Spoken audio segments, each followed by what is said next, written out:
Hello and a very warm welcome back to the garden. I'm here in the polycrop and I'm in the middle of transplanting all of the tomatoes. And in this video I want to discuss 8 must-do things in order to have an incredible tomato harvest this growing season. This video is primarily for growing cordon tomatoes, but many of the tips will also apply if you're growing things like bush tomatoes. It's currently raining outside, but because we're undercover, we have to keep things watered, and I'm just removing this cardboard here because what I did is I like to give undercover beds a good soaking. If they have nothing in it, about a week or two before transplanting, I want to put in around, for this raised bed, which is effectively 3 foot by 10 foot, we put in 6 to 8 full watering cans, just so there's plenty of moisture in the soil. So these are the tomatoes that I'm going to be growing. I think tomato growing is quite often overcomplicated. In truth, tomatoes are very simple to grow. All you need is compost and enough space and enough warmth. But there are a few ways to get a better crop out of what you're doing, and I'm going to show you some tips and tricks in order to do that. When it comes to transplanting tomatoes, there's 2 really important things to do. The first is to plant them as deep as possible. Eventually, I'm thinking about having raised beds in here about twice the depth for tomatoes, and to really get them in as deep as I possibly can, because that means that they have access to more nutrients and also to more moisture. Tomatoes have a shallow set of roots, but they can also have a deeper set of roots. The other thing is spacing between plants. You don't want your plants too close, because if you're growing undercover, say in a polytunnel or a greenhouse, good airflow is essential. If you don't have good airflow around your plants, then this can harbour issues like tomato blight and other diseases, which is something you don't want. You want to have a great tomato crop and you don't want to have any problems. So the spacings that I like to go for cordon tomatoes is around 16 inches. I use this bit of string as a marker between plants just to make sure it's roughly around that. 16 inches is 40 centimetres, and it's just really useful to have something like this. It could be a bit of string or a stick to guide you as you're doing it. So I'm going to start just kind of in this corner, a little bit away from the edge. I'm going to have 2 rows of tomatoes in here, and what I'm going to do is get started by making a pretty deep hole.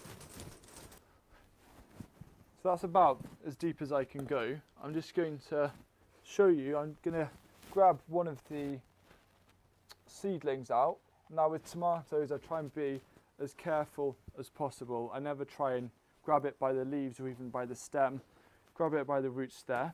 I'm going to place it down, and you can see that it's pretty deep, and that's fine. Even though that there's like a leaf that would be covered, I can just snap this off.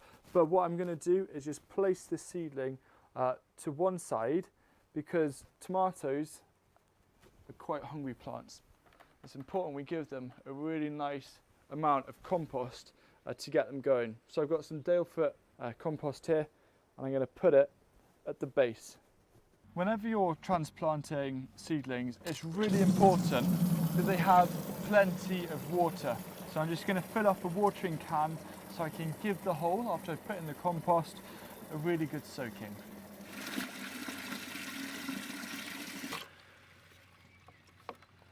There's a nice amount of compost, put in the water.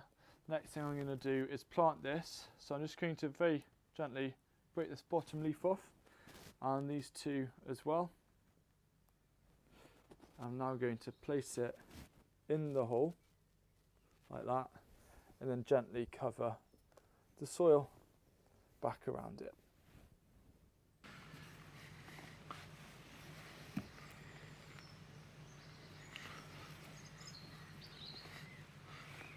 My plan with the tomatoes is to intercrop them with a lot of low-growing crops like particular herbs and stuff. I try and make my life as easy as possible, and one of the tricky things quite often is watering, and then the water goes off in all sorts of different directions. So with this tomato plant here, I've packed it in nice and firm, but what I'm now going to do with my hands is to create a little bit of a bowl shape. which makes it a lot easier to water this plant. I can just gradually, using a watering can, put in a bit of water, the bowl will collect it, and then it will seep in. So rather than the water going off in different directions and not hitting the roots, all the water is going to go down into the roots. These tomatoes are planted last week and the bowl effect is very much visible. I've already given them the water, but using this rose, you want to be gentle when growing tomatoes. You don't want to just overload it with water. I'm just filling it up like that, and then I can let the water, I can see it already starting to seep down, and I know that I'm giving it the water that it needs, and it means that I can be in control of the watering rather than thinking, oh, is this not working how I want it to? So the first must-do thing is just to plant your tomatoes as deep as possible and ensure you have a good spacing between plants. Now I'm going to crack on and get the rest of this bed planted up. The next thing to do is to provide a good support system for your tomato plants, because the last thing you want is your plants from collapsing because they've got such a weight of fruits. It can be pretty depressing. What we've done here in the polycrub is we've used a really simple wire system that has been kind of tightened at both ends, and we've run it across. We've got one at the top, one at the bottom, and this is a permanent fixture.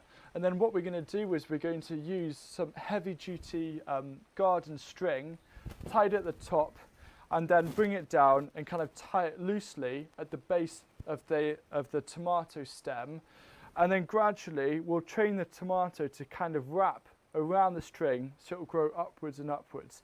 And because it has that support, it makes it a lot easier for us as gardeners to both work around in terms of pruning the plants, but also, and more importantly, in terms of making it easier for harvesting. Another thing to do is to think about conserving the moisture in the soil. Moisture is really important because it helps various different things. For example, the soil biology, it stops potential issues. The next tip is going to look into actually watering in more detail. But there's a couple of ways that you can conserve moisture. The first is to use some kind of mulch. Here's a load of lawn clippings, and I could just go around kind of leaving the little bowls exposed just to make it a lot easier to water. But what this kind of layer does, you can also use other things like wool as well, is it's going to stop evaporation, which is going to save you a lot of time watering. Now there is another thing that you can do. In a space like this, it's really important to make the most of it, to try and get as many different crops as possible. So what you can actually look at doing instead of adding something like a mulch is to put something on like some kind of green cover crop. For example, I'm going to be growing a load of things like herbs and also like beetroot underneath these tomato plants. Because they grow so tall, it means I can grow them underneath and make the most of that horizontal space. So I'm getting as much crops as possible. And by growing things underneath, that too is going to help conserve moisture, and it's going to help improve the soil biology, which means that the tomatoes as a result will also benefit from that. Two very common issues that happen with tomatoes are cracked fruits and also blossom end rot, and this usually happens because of inconsistent watering. Now, blossom end rot is because of a calcium deficiency, but very often it's because there isn't enough water in the soil that the plant can uptake that will then carry the calcium around the plant. Very often there is actually enough calcium in the soil. So consistent watering is very much about sticking to a regular routine. So what I like to do is kind of time it where I water tomato plants on average once every 2 sunny days or once every kind of 3 overcast days. I like to keep it fairly simple like that and use that as a general rule of thumb. Now the other thing to bear in mind is as tomato plants grow, they need more water. So when they're at kind of this stage, I'll probably water each plant with around half a litre to a litre of water at a go. But when tomato plants get pretty big, I can sometimes find myself watering them with perhaps 3 or 4 litres of water at a time. They are thirsty, but they are tomatoes after all, which makes it very much worth it. Fruit cracking of tomatoes very often happens when you have quite a dry period and suddenly there's an excessive amount of water, and basically the insides swell faster than the skin can grow, which is what causes it to crack. So to reduce blossom end rot and cracking, just create a consistent watering schedule and chances are you'll be fine.